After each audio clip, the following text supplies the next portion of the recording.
Hello, everybody, and welcome to the AfriqueU podcast, hosted here at Zaria Court Hotel in historic Kigali, Rwanda. We're on the sidelines of the Basketball Africa League Finals, Season 6 of the BAL, and I'm happy to welcome a couple of fellow Americans that are sitting here in Rwanda with me, enjoying the basketball and engaged in the ecosystem here in Rwanda and across the continent of Africa. First, for those of you who aren't familiar with the work of AfriqueU, AfriqueU.net, what we do is we connect Africa and America through basketball and education. At the core of what we do is identify pathways for talented, high-ceiling players in Africa to meet their potential and get an education playing basketball in the United States. The U.S. has a special system, I call it the mezzanine system, a little bit different in the world, where the junior players, the U26, say, players, get paid money, and in some cases significant money, while achieving their degree. It's a great opportunity. Another thing that we're doing to help develop that is the ecosystem here in Africa. And that's one reason we're here at the highest levels, here at the BAL Games. And so I'm excited to talk to a couple of my fellow Americans who are sitting here at the games with me.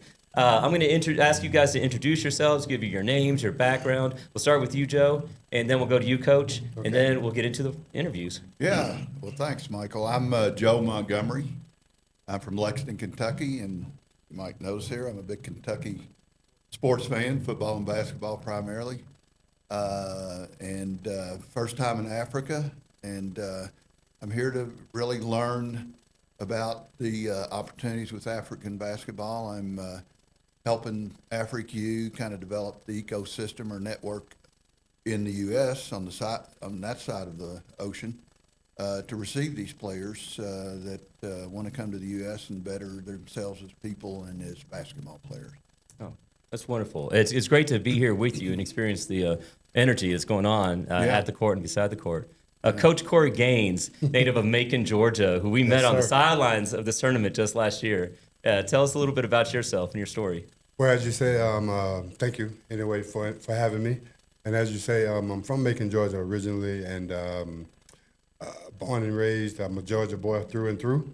I left Georgia in 2004 for good. I moved to the UK and kind of started my basketball journey as a coach. You know, I did play in high school, Central Macon, and then in college, but I really started my journey overseas in 2004, 2005, and now I'm in Africa. So Yeah. here we are. Yeah. Well, so I know this man as Joseph Montgomery, a figure around Lexington, Kentucky, has been engaged there in a lot of different innovations that I've appreciated. I grew up in Lexington myself, but that's not who he is here in Rwanda. This is, everybody, Kentucky Joe. So Kentucky Joe, tell us a little bit about how this came about. Yeah, well, I'm not sure, but it's been kind of interesting. So, I'm showing up every game and in my Kentucky gear. And we're down on the floor, so we've been meeting a lot of people with the NBA and the BAL and just in the African basketball community in general. So you're kind of start recognizing faces, but somebody started calling me Kentucky Joe, and it's caught on. And I have to tell a funny story. I was the other day we were golfing, and I hit off the first tee, and I'm walking to my ball. All of a sudden, I hear some guy, Kentucky Joe, and he's running down the hill. He's coming the other direction, and it's a guy that I met the day before. So, and that's happened routinely here while I've been here. The mystique of Kentucky Joe seems to be growing. It's just funny.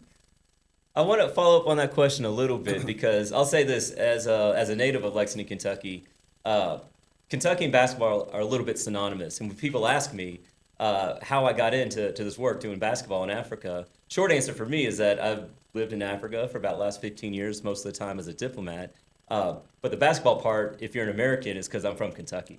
It's just how we do it there. I want to ask you a little bit, Coach, about your experience as both a Georgia Bulldog here, but also as someone who comes from the American system, American college system, American sports system, and how the players, when they develop here in basketball and other sports, if you're experienced with that, how those players, how it's different here, and how that might impact the level of game in their development. Well, I would say the difference from the players here is not having access to high quality coaching at the junior levels. You know, back in the States, in Georgia and in Kentucky and everywhere, you know, some of the best coaches in the country are young coaches. You know, AAU coaches, junior high coaches as early as that. And I think that separates the difference. Also, there's no real true pathway like we have at home in our system. We know that, you know, if you get into sport and with academics, if you qualify, then you know there's something at the end of the road that you can achieve. We haven't been able to show the African kids enough of that pathway, and I think that's where AfriqueU comes in and really changes the game. Yeah, thank you. We think so too. Yeah. We're really proud about some of the kids that we brought into our pipeline, about the opportunities on the other side of the United States. Joe, I want to ask you a little bit about that. Yeah. I know you obviously engaged. You're a big Kentucky fan, which you work with other schools in the country. Tell me what you have seen in your week watching basketball here at the highest levels. How it compares to the game stateside, and what are some of the opportunities? Well, you can see there's tremendous talent over here, but you can see that the players still need more development on their skill levels, and that starts with picking up a basketball at an earlier age. In the States, you know, I'm sure Corey was like me. I was playing basketball when I was 5 or 6 years old, and any player that's good in the United States, they start playing young. That's the rarity over here. I think it's getting more and more common because of guys like Coach Gaines, who are working with the 12, 13, 14-year-old kids. The other thing, though, that I've noticed here is just the enthusiasm and energy for basketball in Rwanda and in Africa in general. I mean, I sense these people really, you know, they look for American culture, and primarily American culture through sports. They gravitate towards it, and so what that says to me, it's just creates a real accessible audience that has not been tapped into yet for American basketball. Thank you, Joe. I agree. I think that there's a massive opportunity on both sides to increase the viewership and actually in the interest and value. I want to pause though for a minute to welcome a special guest here, and it's Wally Chubana, who's the general manager here of the Zaria Court Hotel, where we're staying and headquartered and doing the podcast here. And I want to say that, so I'm a big fan of your hotel. I'm a big fan of the experience here. And what really, I've described it in talking to people about taking the trips here, like Joe and other members of our company and stakeholder network, the best basketball-themed hotel on the planet. So welcome. Please tell us a little bit about yourself, the story of Zaria Court. Well, thank you for inviting me with you. It's a great pleasure and honor. So this is, as you said, this is Zaria Court Hotel, which is a small component, big part of a bigger image. So we are part of the Zaria Court site that includes the multipurpose court, where we have the basketball court, but sometimes we change it to have some lineups of DJ, fashion shows. So this is why we call it the multipurpose court, plus the retail area, the football pitches. So, Zaria Court itself is part also of a bigger image, which is the Kigali Sports City. As we all know, it was initiated, the project by the BK Arena, which is a covered arena that can fit up to 10,000 guests, and the Amahoro Stadium that was renovated and now can accommodate 45,000 attendees. And then came Zaria Court, which is an investment done by international investors. And the theme is around sports and mainly basketball. So the investors thought about not just building a classic hotel with just a small playground, but a hotel that is turned to the city, to the youth, that can talk to anybody. And this is the message that we force ourselves to share on daily basis, that everybody's welcome. You can come. This is not like a hotel that is for rich, high-end people, but you can come. There is a coffee shop around. You can grab a cup of coffee and sit in the park, bring your book, or just connect for a few time on your phone And you can, because the basketball court is at certain hours open for free for whomever wants to come.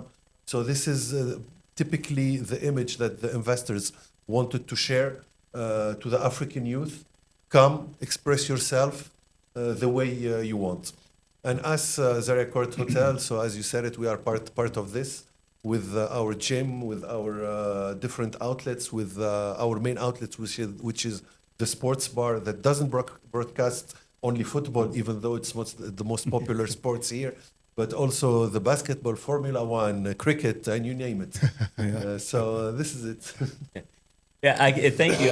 I don't know if you can see through the window behind me as the sun is setting here in glorious Kigali, Rwanda, but there's a massive setup for the UEFA Football Championships tonight, or we call it football. Yeah, it's not soccer, please. It's football. Thank you.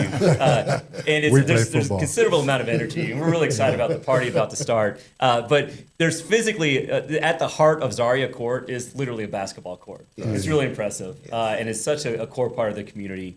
A little bit about my background with Zaria Court is that it's part of the origin story of AfriqueU. Back in 2022, I was living in Accra, Ghana, working on Francophone West Africa and doing trade and investment there with the U.S. Embassy with an organization called Prosper Africa, or Initiative. And Zaria, the slide deck for this place, came across my desk and talking about driving some investment. So I then came out here to visit. I was on the sidelines of a conference, and I took a tour around this area, and I had a little hard hat on, and it was just all rubble, and so excited about this coming into fruition, and here we are. And to see a vision come through like that is fantastic. Wow. And so I want to ask you a little bit about the journey to being here, what you think the next 3 to 5 years might look like, and your expectations for the finals on Sunday. Well, to start, I might not be the best person to speak about the future of Zaria Group, but being part of it, I mean, as I said in the beginning, it's a group of people who made this happen. We all know Masai Ujiri, who is among the different hats that he wears. Now with the Dallas Mavericks. Yes. And also, he's the CEO of Giants of Africa. Yeah. And Giants of Africa is building literally basketball fields all over Africa. So it came as something logic that the business that he will bring here to Kigali will be around basketball. And among Andrew Feinstein, who is the managing director of Zaria Group, they set this. And this is why we say that the heart of our site is this multipurpose court. Yep. And by the multipurpose court, we mean the basketball court. So we want to the people, and we want to the youth of Kigali and the bigger image of Rwanda to express themselves through sports. Art is a different component and another one in our site, but the heart of our site is this basketball court, and this is why we have all you guys who have different basketball backgrounds. Yeah. And when it came about tonight, I did the part of my studies in France, so maybe my heart is closer to PSG, so I will be supporting the Paris team. There you go. Okay. I was just going to observe, Michael, as a visitor here, an outsider coming in here, not knowing what to expect. This is an awesome first-class facility, this whole complex. It's centered around sports, basketball and football. But I mean, it's a like Waleed said, it's a multifaceted facility, and there's a lot of great energy here, and it's a first-class facility. I walked into the arena. I didn't know what to expect as far as the basketball arena. I kind of thought maybe we'd be watching this from like a U.S. high school gym kind of an atmosphere. Yeah. And a lot of places you would be. Yeah, and it's not. I mean, it's a 10,000 foot, 10,000 capacity, first class arena with the LED boards, the sound systems, the everything. I mean, it rivals anything in the U.S. in terms of a first class basketball facility. And if I may add, Zaria Group officially announced the upcoming arena in Nairobi. I don't know exactly when it will be, but it's official, and there is a big project led by Zaria Group that will come in Nairobi with the arena, with the multi-purpose space, that it will be also open for the city, for the community. I'll tell you, I live in Nairobi now, and I'm really excited about that showing up in my adopted hometown in the energy. Quick, Coach, while you're here with Waleed, as an expat living in Rwanda and somebody involved in the basketball community, what does Zaria Court mean to you? It's been a game changer, to be honest, because, as he said, it's about accessibility. And there's a lot of courts that are now being built here in Rwanda, but they're not always accessible to the kids to get in there and actually play. Every time you come here, you're going to see some kids out there dribbling the ball, of all ages, of all skill levels. And what people don't realize is that becoming great in a sport like basketball, a lot of it happens away from your coach. It's like when we were growing up, surely in Kentucky and in Georgia, we were at the park 3, 4, 5 days a week. Yeah. And although we got good coaching, we also learned a lot just from playing ball.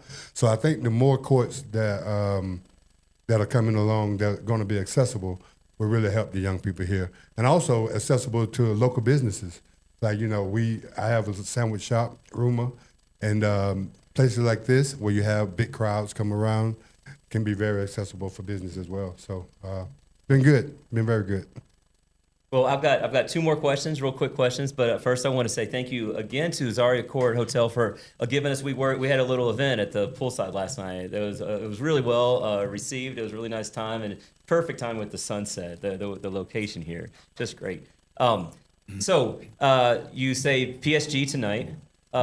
Spurs versus Thunder, Game 7 Western Conference Finals. Who you got? Spurs. All right. Yeah, and then the big one, Tigers or Petro? We got the spirits of Kigali, so we're gonna. We gotta say You better say the Tigers. Tomorrow we're gonna be all for the Tigers. The local team. Yeah. We gotta at least do that. Thank you for this opportunity. Thank you, guys. Thank you. Thank you. Where we were talking about right here was about the need for development and some of the ecosystem that could come through. Joe, I want to ask you about the commercialization of the game. Yeah. And I'll tell you that when I'm in the U.S., I think that it is not an understatement to say that there is an insatiable demand for college athletics at the highest level, certainly from the SEC, which is represented well here, often into the sport of football, but certainly across virtually any sport right now. Massive amounts of interest and resources. How would those resources translate to the game here in Africa? Yeah, well, as we all know, with NIL and the changes the last 4 or 5 years, even though it's kind of the wild, wild west of how it's playing out, there is just a tremendous amount of money flowing through, particularly high-level basketball and football. And so, I look at it that the college programs are all scrambling around trying to raise as much money as they can right now so that they can get the best players and compete. And the opportunity with what AfriqueU's doing as far as creating this bridge and this connection between Africa and the U.S. and getting high-quality players over to the U.S. And look, they're all not going to be coming over here ready for Division I basketball, but that's okay because what we're building is a network of high schools, academies, AAU programs. We've got a partnership with an AAU program with Jack Goose Givens, who's a friend of mine and who's very involved in helping youth create opportunities through basketball. So, we're going to be able to get kids over here at the high school level, get the better coaching like what Coach Gaines is talking about, improve as a basketball player, and move up through the system. I mean, there's different levels of quality in the college system as well, as we know. And so we see players going from, maybe Cornell University into a mid-level university up to the biggest programs. And so that's starting to happen routinely.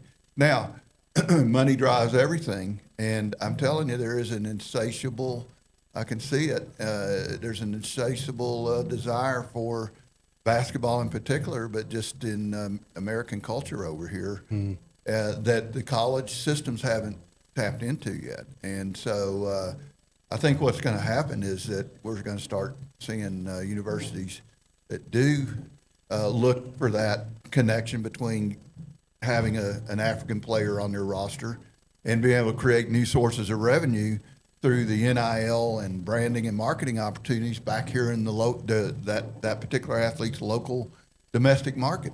They're here. They're untapped. And that's can I chime in? I think we also, to Joe's point, there's a great Hey, opportunity. Kentucky, Joe, if you're going to address Kentucky, it, Joe. come on now. Go Dogs. But that was a real bridge to gap. But I think the residual of what even the young people that may not even get an opportunity to get to that next level, the fact that AfriqueU is trying to get them young, that means it impacts everyone that's here. So even the local leagues would then improve even when the elite of the best moves on. The guys, the residual is those that are left behind will still improve where they are from where they are right now. Yeah, and I think what you'll see as this thing develops, a lot of those players that go to the U.S. and get better and thrive and realize their dreams and opportunities, a lot of them are going to come back to Africa. Yeah, for sure. And that's going to feed back into the system and improve it. It's going to be a reciprocal kind of thing where it feeds on itself. There's no question about that. Definitely. You know, one thing I have noticed about when I talk to people about basketball in Africa, which is basically all I do right now, is that they ask about the NBA or the WNBA. And a player, if they're talking about their potential, maybe they go to the G League and then maybe they go back to onto the NBA. This entire level of what I call U.S. Division I basketball, which I would consider the second best basketball league in the planet, which is Division I U.S. Collegiate Basketball. No question. Absolutely. Michigan, no Yeah, question, that's too. without a doubt. Yeah. Doesn't seem to exist here. And the comparisons that I have is to an understanding of it. Tonight, people not only in Kigali right behind us, but around the world, but certainly around Africa, are going to lose their minds looking at this soccer game, this football match between two teams in another continent. For sure. And the intensity and the power of the particularly the EPL, but generally the large dominant European soccer teams is incredible. Those are global brands, some of the biggest global brands. You don't see that in basketball outside of the NBA. Yeah, no question. Do you think that would be different if, I'm going to ask you this, Coach, if there was a Rwandan player that was starring at the NCAA level or maybe going into the NBA and bringing back some of that branding? I think so, but the culture here is really centered around pro sports. Like, you know, that everyone identifies with pro sports. The only thing is, I would say, is if, say, a Rwandese player is playing for the University of Kentucky, this community would need access to see him play. You know what I'm saying? Like, but the thing about it is that all of the sporting facilities that have the multiple TVs and the multiple things, it's all driven, like as Joe said, you know, money drives it all. So who you're going to get to come to the bars? They're going to come watch the soccer games. They're going to come watch the NBA games. So it would really be a situation where that player would have to be marketed to the point where, you know, they're starting to really follow him here locally. Yeah. Well, I'll tell you one advantage college basketball might have in this area, and I say this because I'm going to be hosting a NBA Game 7 watch party tonight that starts at 2:30 in the morning, the time zone. But at 12 p.m. Eastern tip-off, it's going to be 6 p.m. here. It could be an ideal place, actually. Exactly. And that's the thing. So that's even with, like, the NFL. When I lived in Europe all those years, you know, the game started, our 1 o'clock started at 6 o'clock. So, hey, the community started to grow. Yeah. But here, you know, it's 1 o'clock in the morning. So, you know. Yeah, and I want to follow up on what you said about the example of football or soccer as we know it here, and I've seen it all over. The Arsenal team is a huge fan favorite here. Oh, yes. You see them wearing their gear and everything else, and there's no Rwanda players on the Arsenal team. There's obviously it's a team on another continent, yet they've embraced it like crazy, and And then you're seeing that with the NBA too. I mean, into the African basketball community right now, at the fan level, it's 100% the NBA, and that's because the NBA's made a commitment to develop this market over here, and they see the future. I mean, the population growth, a staggering statistic here that both relates to the basketball talent, but also to the marketing and branding opportunities. There's almost 1 billion people on the continent of Africa that are under the age of 25. Now compare that to the U.S., which is 105 million people under the age of 25. It's almost 10 times, 9 to 10 times larger. Yeah. So, just in raw numbers, that means there's more potential for talent with good basketball development, but it's also more opportunities, a bigger bucket for marketing opportunities and branding opportunities as well. And the average fan over here, all they know about basketball is pretty much NBA, and they follow the NBA over here, and they know who John Wall and Anthony Davis and Sean Alexander, they know who those guys are, but they don't have a clue where they played in college basketball, and they all happen to play at the University of Kentucky. And so that means there's opportunity here for the college programs that want to take advantage of it. Well, I can tell you one of the reasons why, to follow up on your point, one of the reasons why they identify with Arsenal is because of Visit Rwanda is on their jersey.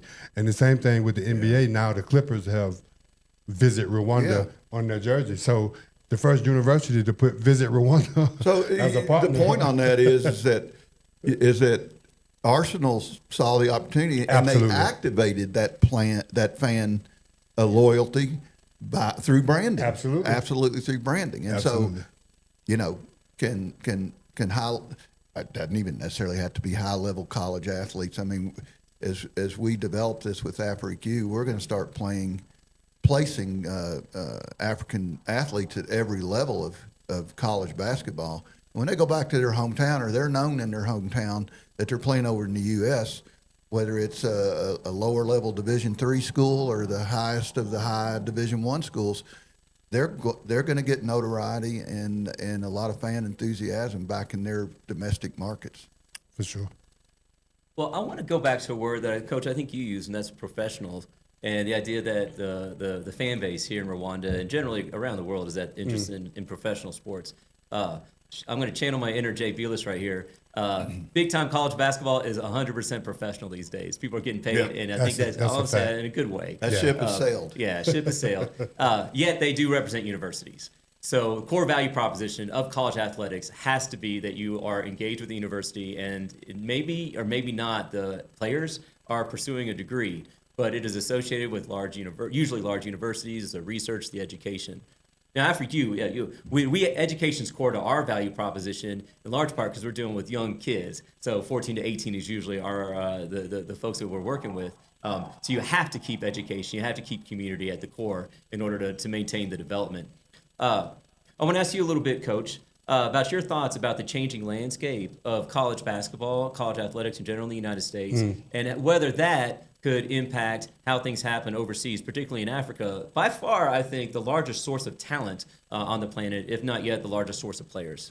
Yeah, one of the biggest differences I've seen from when I was coming along is that universities are now really, well, not necessarily universities, but, they're really going after kids now at 10 or 11 years of age. They have to, because it's all about developing relationships more so than just a big brand. So in the years past, like a University of Kentucky come knock on your door, that's a blue blood in basketball.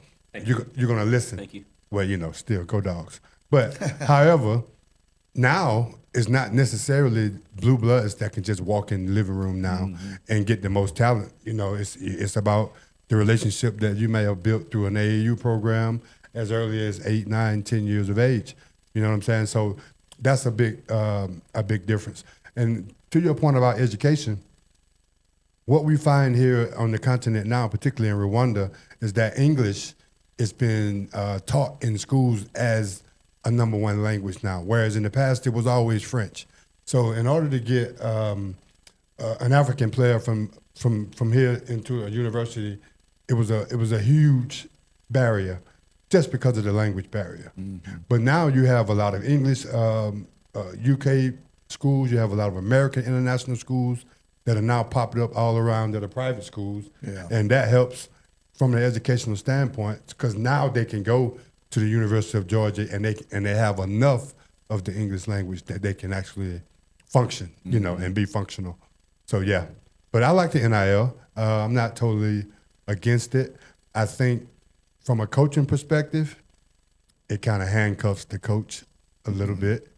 You can't be old school. You can't give them too many push-ups. They may go to the University of Kentucky, you know? I feel like the transfer rule might have impacted that as much as anything. That's where your Clemsons and your Alabamas are from a little bit, maybe. Yeah. I think the coach really suffers in terms of being able to really have, because when you're in university, your coach is everything. And that person, male or female, really has a real firm grip on you, and that's basically your mom or your dad away from home. But that's not necessarily the case now with this new professional sport that's going on in college. Yep. It's a profession now, and the programs are being run by like businesses now. The That's college right. programs are being run like businesses. You may not like it, but it's just the fact. It's the way it is, and so programs and coaches have to adapt. It's changed who has all the leverage. When Corey and I played high school ball, you know, you did what the coach said. You know, if you that's it. drop down and give them some push-ups, run a mile, you did it. Kind of put more of the leverage into the players. That's not necessarily a bad thing, but I sure wouldn't want to be a coach right now. Yes, it's you have to love the game more than the optics around it, you know, and you know, but look, the universities were making way too much money for this not to eventually become a pro sport. Like, you know, if the coach can make $100 million, then at some point we're not amateur sports anymore. So, Yeah, I just might notice. I don't know if the audience can hear in the background, but Arsenal must have just scored a goal because they're going nuts out there. Again, just pointing out the enthusiasm for a team, the local enthusiasm for a team that's 3,000 miles away. Oh, for sure. Yeah. For sure. Yeah, the term that I've heard is that these teams are somewhat rented. Like the loyalties are rented. From my experience with soccer, football in Africa, the biggest differences there or anomaly is Chelsea. I think Chelsea's definitely earned their West Africa bona fides. Yeah, for sure. Yeah, Arsenal, all things. So we're winding down now. I think we want to go watch this soccer game too, this football match. I think so I live in Nairobi, Kenya, and in the last 3 months, there has been a name that has surfaced in the basketball circles that has really impressed me and kind of warms my heart a little bit. And her name's Medina Okot, and she was drafted. She played for the University of South Carolina, made the Final Four, made a championship Another game. SEC school. Another SEC school, and then was drafted into the lottery, by the lottery into the WNBA. And I think a lot of people who didn't know basketball really existed 3 months ago now know the name Medina Okot. And there's a trajectory of players, and between Akeem Olajuwon, the first modern African player to really make a difference for the University of Houston, and won back-to-backs, 94, 95, to Medina Okot. There's a couple of things that are that you track with them. Is that between the two of them, every player who came directly from Africa to the United States to play needed a couple of years to adjust, either at an academy or a different school. Right. Sometimes they go through Europe. Europe's developed a lot of that infrastructure now. Yeah. And there's some big names in there: Dikembe Mutombo, Joel Embiid. We go on. Yeah. So that's one thing. They tend to. This is a story. The statistic that has been quoted is that not only did they need time to be in the United States, but they didn't pick up a basketball until they're 15, 16 years old. How do you pick up a basketball at 16 years old and then become an All-NBA player? Well, it helps to be 7'2" with athleticism, right? But there's another thing that I've picked up on this the past week, and I want to ask you guys with your basketball knowledge a little bit about this. There's no great African guards. Every one of those players, from Akeem to Medina, were rim protectors. Bigs. Yeah. That's a simple answer. Yeah. And it's all about when they start picking up a basketball and playing. It's two things. It's when they start playing. They start playing late here, and it's starting to get earlier and earlier. And it's what Corey mentioned a while ago. It's also the coaches are over here probably aren't generally is good, and that's why guys like Corey, who's working with AfriqueU and grew up playing basketball and listening to basketball coaches that are in the American system, are going to make a big difference over here. Yeah, it's basketball IQ to answer your question as far as why is it no guards. Now, that's not to say that bigs don't have IQ. However, their game is a little bit simpler in terms of run, jump, rebound, and keep it simple. You don't need the refined skills like you do at a guard position. But when I mentioned earlier about getting enough opportunities to just play ball, a lot of your basketball IQ is you learn it at the park, not necessarily in a structured environment with the coach. And you understand different things, and you understand what needs to happen, who needs to get the ball, when they need to get the ball, when do I need to take the shot and take over. A lot of the guards here are very much, A to B. There's no wiggle between A and B in terms of their individual thought process as to, okay, coach gave me this play, I'm going to run that play. Okay, fair enough. However, but the defense may dictate that you may have to do something else. And that's, I think, where they struggle at the most, just basketball IQ altogether. So we can help that by getting them younger.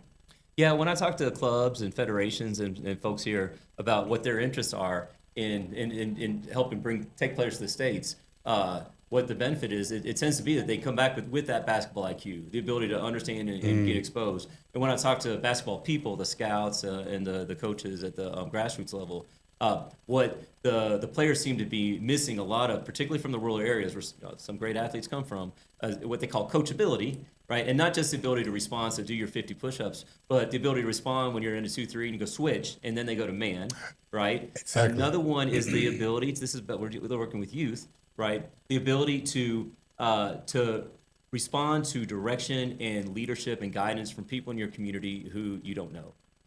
That says something about the youth development, the social cohesion, all these aspects of youth and development. When you're working in Africa, it's going to be a core part of it with community there. And then just to say another thing about the players that would be interested in getting the education. Spoiler alert: most people aren't going to be playing in the NBA. Whether you're a basketball player or not, you're probably not playing there. Yeah. But the professional opportunities can take place at what we said post eligibility, post NCAA eligibility, back here on the continent of Africa. And which is coming up at the highest levels tonight. Tomorrow night we're seeing the BAL Finals.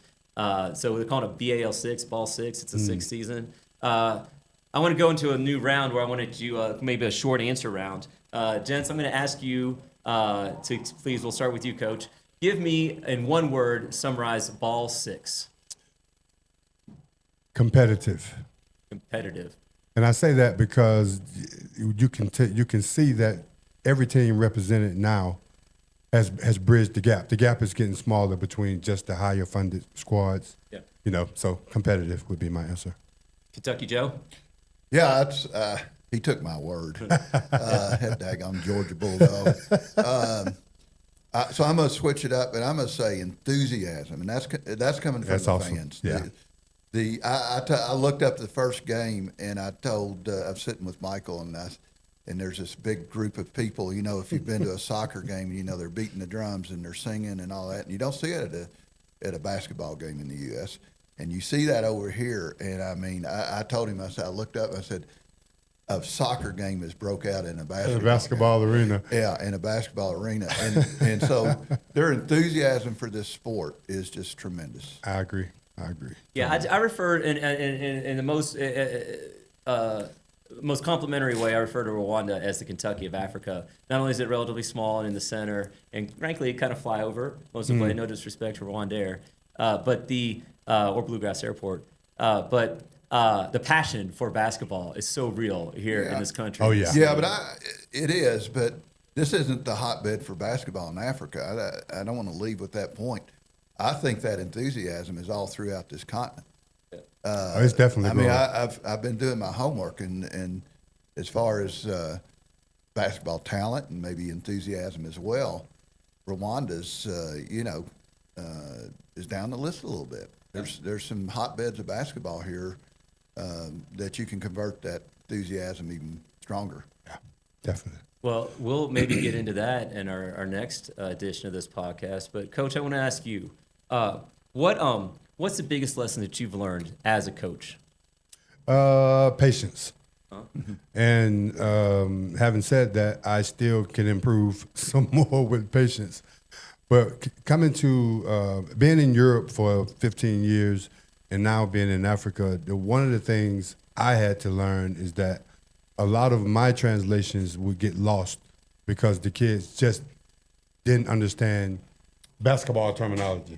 Yeah. Whereas if I was in Kentucky and I said, tell one kid this thing, or in Georgia, they would know exactly what I'm talking about. Whereas I may now have to slow my voice down, bring the bass out a little bit, and kind of do a lot more teaching at a slower pace. So patience would be the one thing I've learned as a coach. And that started in the UK for sure. So, yeah, at the grassroots level.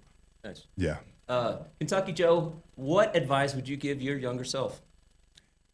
My younger self. Ooh, we're talking about Go to life Georgia. in general, basketball. Go for it. Keep an open mind. Yeah. The world has changed. I'm the oldest guy here, fortunately or unfortunately, however you want to look at that. And so I've seen the world change tremendously in my lifetime. And so, I think open-mindedness and Very good. yeah. For me, my younger self, I would have told me to dream bigger. Yeah, that's a good one. And the reason being is because I was the first. I wasn't the first to go to university. I was the baby of the family of 3. But I was the first to get a scholarship, to have multiple offers come to the mailbox. And myself and my parents, we didn't have a clue what to do with that process. So I kind of went to a level lower than my ability based on fear. So I would say to my younger self to dream bigger. Yeah. Good. All right, so we're going to move to the big camera right here in a second, as I'm going to ask you all some important questions. So let's look up here.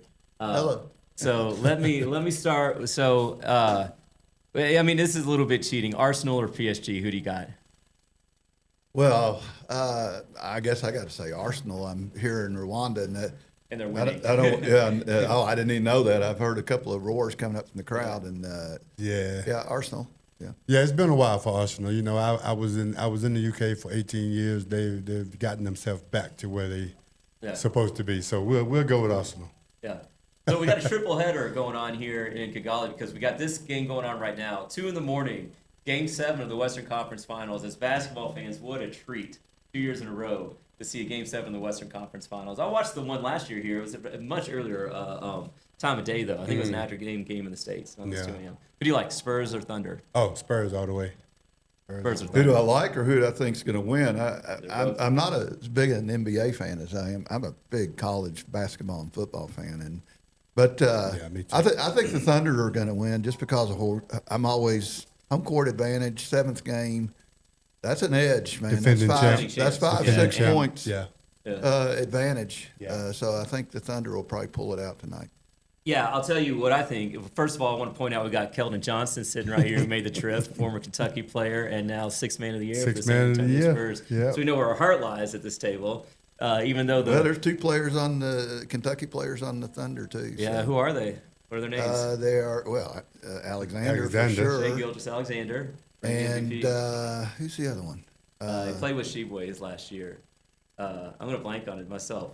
We were talking about it. Yeah, we got Keldon Johnson and I'm sorry. Aaron Fox. There's there so on the many Spurs. Kentucky players the in the one and NBA done right now. guys. It's hard Yeah. to keep track of. Yeah, This but is then real they bad. go- We got to add this in. Like we have so much and they love for go this player. they go We're talking through there about him so earlier. fast. They go through Yeah. there so fast. They're one and done. But now they're saying this Kentucky player is ruining the game. He's falling on the floor every play. Which Kentucky player Alexander, in particular? the MVP. Yeah, Shai Gilgeous-Alexander's falling on well, the he's floor. got a Oh, shift. we're breaking Can news he- here. can he He's got stay a off the shifty floor? game though. He's got a shifty game, so he does a lot of step backs and a lot of spins and stuff. So he's going to hit the I floor saw a him lot. twist Wemby's ankles the other day. Yeah, he he's did the gonna- 7. Yeah, I've seen that happen. I don't know. I think the team that wins tonight is the team that has the best player on the floor, and I think going in we have no idea who that is.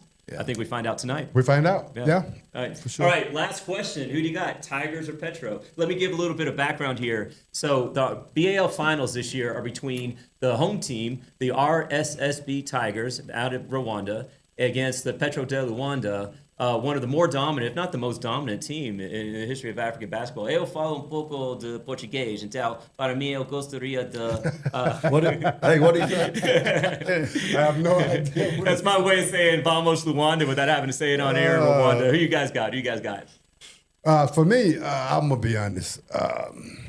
I can't. I may not better go back to practice if I say not the Tigers. But what I will say is, if I had to choose the team, being unbiased based on experience and execution, then it would be the Angola team for me. Yeah.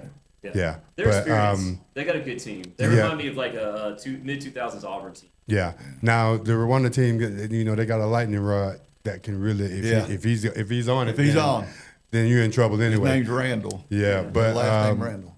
From that standpoint, you know, we'll see. Yeah. I'm going to be rooting for the Tigers. I think it'd be dangerous to get out of the stadium if he didn't. Exactly.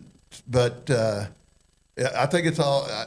There's no doubt that the Petro team is more experienced, and I like experience in tournaments and when it gets down to championship team. But I tell you what, this crowd's going to be crazy. Oh yeah. For the Tigers, and if Randall, I can't think of his first name, but he played in the U.S. He's a dynamic guard.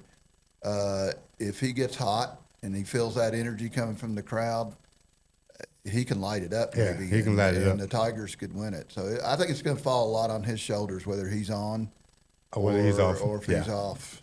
Because he's going to take his shots too. Even if he's off, he's going to throw. He's going to get his shots up, and sometimes that can burn you. Yeah. You know. Nice. Who you like? If I'm switching to English, I'm going to say I would put if there was a line in the game, I'd probably say 3.5 for the Tigers because of home court and everything. Yeah.